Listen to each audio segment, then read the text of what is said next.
Today's picture was filmed before the 2020 pandemic. This was like The Simpsons predicting the outbreak. There's explosions, panic buying toilet paper, and everyone's favorite thing to do, quarantine. This is Jace with Popcorn Recap, and today we will be recapping the TV show Station 11. The episode begins in a post-apocalyptic dystopian future of Chicago. A theater, where people used to enjoy theatrical performances, is now abandoned and completely covered in greenery. The eerie and striking amphitheater is filled with so much foliage that it has become a natural habitat for plants and animals alike. Oink oink. Flashback to 20 years ago. The theater is packed with people who are there to watch the famous Arthur Leander perform the theatrical play called Lear. As Arthur dictates his lines in front of the audience, most of them watch attentively while the others text on their phones. Arthur pauses mid-sentence, seemingly forgetting his lines. Jeevan Chaudhary, seated next to his girlfriend Laura, is in the audience watching. Jeevan notices that something is wrong with the actor on stage, stating that he might be having a heart attack. He watches as Arthur proceeds to dictate his lines in a hesitating manner. Jeevan stands up and makes his way to the theater stage as usherettes begin calling for him. One of Arthur's co-actors calls for his attention as Arthur collapses. People gasp in shock as they watch Jeevan climb up on stage to run towards the man. The co-actor asks Jeevan if he is a doctor, but Jeevan isn't and starts to call for one. Why the heck did he even go up on the stage in the first place? The curtains drop. Behind the curtains, Jeevan admits that he doesn't know what to do. He continues to ask for a doctor as the rest of the co-actors watch in horror for their fallen colleague. A man in glasses makes his way to Arthur and asks for a defibrillator. Jeevan stands up and observes his surroundings. He sees a little girl in a costume standing backstage with a concerned look on her face. Not long after, Jeevan is being interrogated by the police. He then goes up to the girl he saw earlier. The little girl introduces herself as Kirsten Raymond. Jeevan asks for her parents or someone who looks after her. Kirsten tells him that her wrangler's name is Tanya, so they begin looking for Tanya. Jeevan goes farther backstage to ask about the little girl's wrangler. Kirsten asks Jeevan if he thinks Arthur is dead.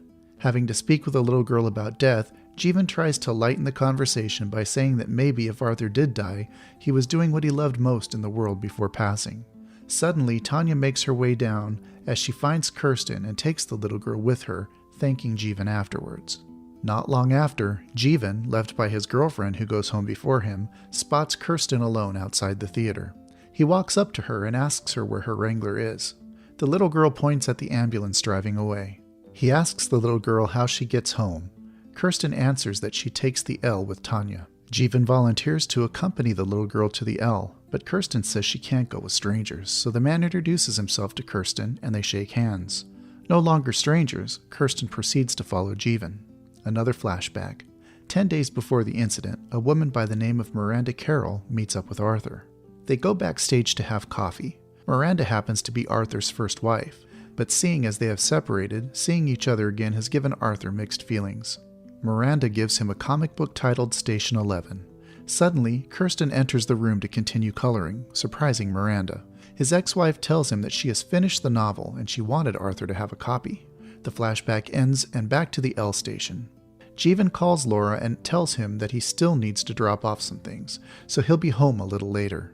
Kirsten opens her bag and inside it is the graphic novel Miranda gave to Arthur. The two ride the transit to make their way to Kirsten's home. Jeevan receives a call from his sister, Sia Chaudhary, who works in the emergency room. She tells Jeevan about a flu that has been going around. His sister begins telling him that the city is going to be messed up and that he needs to be with their brother Frank and to stay indoors and avoid contact with other people. The transit stops and Jeevan makes his way out. He is beginning to experience a panic attack. Jeevan tries to call his brother, but it's being directed to voicemail. Kirsten follows the man out the transportation. Sometime after Jeevan snaps back to reality, he volunteers to walk the little girl to her home. Later, Jeevan and Kirsten go to the grocery store to buy several carts loaded with grocery items to stock up, spending a total of about $10,000. He should have gotten more toilet paper. The cashier asks if their panic buying is the result of the flu and asks if he should go somewhere. Jeevan suggests for the cashier to go home. Meanwhile, the hospitals are filled up with people coughing. Outside the grocery store, Kirsten decides to go home because her parents might be worried. As she walks away, Jeevan lies to her about receiving a message from her parents, and he takes the little girl with him to Frank's apartment. So they put all the carts on one row and push them all the way to Frank's apartment at Lake Point Tower. In Frank's apartment, as the two brothers talk about the world ending, Kirsten goes to the windows to look at the view from where she stands. All three witness a plane falling from the sky and crash in a fiery explosion, their first sign that something major is wrong. The first episode ends with a flash forward to 80 days in the future. Jeevan walks out of the apartment with Kirsten. Another flash forward to 20 years later. Adult Kirsten is in the fields reading the graphic novel Station 11 when one man calls for her and tells her that they will be rehearsing again. The next episode begins 2 years after the outbreak with a young Kirsten taking out a knife as she creeps up to a woman seated comfortably on a foldable chair. The woman turns around and points a gun at the young girl. The woman realizes that it is only a child and puts the gun down and introduces herself as Sarah. Sarah then goes back to her seat, offers Kirsten some food, and tells the young girl about herself. Kirsten answers back, telling Sarah that she used to be a Shakespearean actor. Sarah and her become friends instantly. It turns out Sarah is the conductor of a nomadic group of actors and musicians who perform Shakespearean plays called the Traveling Symphony. Flash forward to 20 years later. Older Kirsten travels with the Traveling Symphony. They stop by a forest, taking a break. A man by the name Dan goes to them and asks if he can audition. Dieter, their casting director, agrees and lets him perform in front of them, who in the end nails it. Soon afterwards, the group travels to St. Deborah by the Water, who treat them like celebrities as they march through their area. Kirsten grabs one of her younger female colleagues, Alex, who was born after the flu pandemic, and asks her to go for a prop run. As they walk along the road, Kirsten explains to Alex about how to use a mobile phone. Flashback of Kirsten 20 years in the past, the little girl continues to call her parents on the phone, but both contacts keep sending her to voicemail. Jeevan offers a spare bedroom to Kirsten to sleep in. The little girl proceeds to the room and continues to message her parents, telling her that she is safe. Back to the present, Kirsten swims in the lake with Alex, while Saeed, another colleague, is seated by the dock. As they talk, Kirsten notices that Alex is missing and begins looking for her. She finds Alex speaking with two men from Hamilton, David and Cody. The disabled man, David, tells Kirsten that he and Cody are huge fans and that they have been watching them perform for a long time. Kirsten is still a little hesitant, but proceeds to offer some snacks. They go back to the floating docks and start telling stories to each other. They talk about David and his deceased wife and how he had to raise the young Cody alone. Kirsten doubts that Cody is David's son when suddenly Alex asks about the name of David's wife so she could dedicate a somber song to her that night. Afterwards, a red flare has been detonated, signaling the members of the group to gather for a curtain call. David asks Kirsten about the little tattoo on her arm and what it symbolizes. She simply states that it is the number of people she killed and walks off. David recites a line which is familiar to Kirsten. She turns around and asks him where he heard it from. David answers that he just thought of it. Not long after, Kirsten finds a small wooden figure hanging on an iron rod. She notices that the wooden figure is shaped like that of the tattoos on her arm, a Bowie knife. In her tent, she begins to ponder. She gets a flashback of her with Jeevan and Frank instructing her to run to her room and to lock the door. Afterwards, August shows up with a knife bag and offers Kirsten her blade for the season. The woman chooses a switchblade from the variety of weapons offered to her. After August leaves, Kirsten makes her way to where the stage is to find the pregnant Charlie and her husband Jeremy, Dieter, and the midwife Karen talking. Dieter mentions that he wants to have a last performance with the couple, but it isn't meant to be. Kirsten asks what Dieter is talking about, but he and Jeremy suddenly need to do something else to avoid any confrontation with Kirsten and leave. Charlie tells Kirsten that they will be getting off the wheel, at least for a year, after giving birth to the baby. Meanwhile, Dieter welcomes Dan and asks him to play as Queen Gertrude for the play that they will be performing tonight. Dieter tells the newcomer that since no one else is available to play the role because a lot of the people who are cut out of playing the character are busy, Dan has to say yes. Kirsten pushes the wheelchair where Charlie is seated.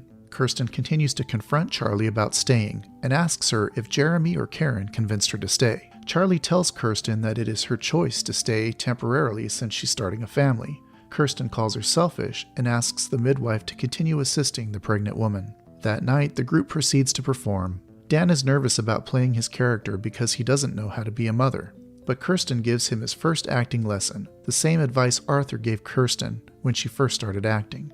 This advice helps Dan as he proceeds to the stage.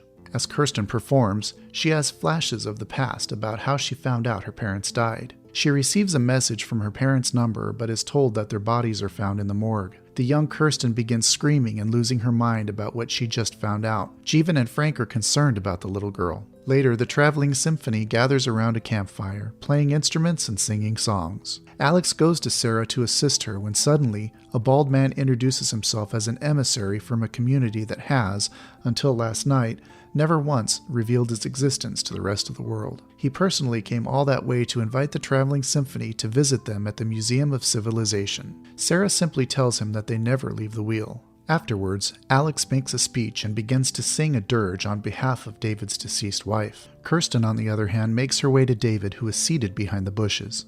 She sits next to him and they begin conversing. David tells her that it's important for him and Cody to join the group. Kirsten points her knife to his face and flat out refuses. David threatens her that her friends are going to start to disappear. She uses her switchblade and stabs the strange man on the stomach and leaves him there. The episode ends the next day when Kirsten wakes up and makes her way to the place where she left David to die. She finds blood on some rocks and the symbol of her tattoo written in blood on one of the rocks, but no sign of David. Meanwhile, David is on a wheelchair where Cody tells him that they will be bringing him home. Subscribe for more videos like this. Turn on notifications and leave a like. It really helps the channel.